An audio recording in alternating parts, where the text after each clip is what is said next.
When the fourth generation Corvette launched in 1984, General Motors was feeling pressure to keep Honda and Toyota in the rearview mirror. Both automakers were threatening to build a better supercar. So in 1990, according to the National Corvette Museum, GM unveiled the Corvette ZR1, the fastest production car on the road. What made the ZR1 special was the LT5 engine, a double overhead cam V8 with 4 valves per cylinder, developed by GM in collaboration with Lotus Engineering. The LT5 debuted as a, quote, technological marvel that had an aluminum block.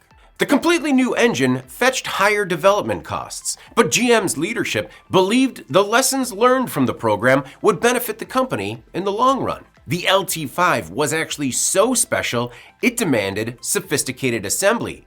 GM contracted with Mercury Marine, which built the motors at its Stillwater, Oklahoma plant.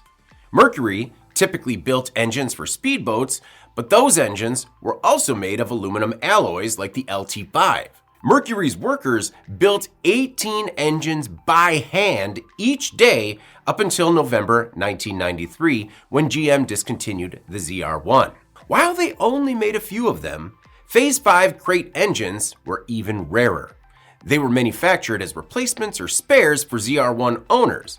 Many were never installed. Well, next month, Mecum Auctions hopes to cash in with a 1995 Corvette ZR1 Phase 5 engine still sealed in its original crate. The engine will go up for sale at Mecum's Kissimmee 2026 sale. The factory-sealed LT5 crate engine underscores a growing demand for standalone power plants as collectibles. Mecum has seen a surge in, quote, component collectibles as enthusiasts are increasingly bidding on rare transmissions, engines, and even factory tools. The auction listing emphasizes the engine's untouched condition, complete with original packaging and documentation. Recent sales of LT5 engines have fetched up to $50,000. This LT5, currently known as Lot S27, made the idea of a Corvette supercar a reality and will go to the highest bidder on Saturday, January 17, 2025. I'm David Manti. This is Manufacturing Now.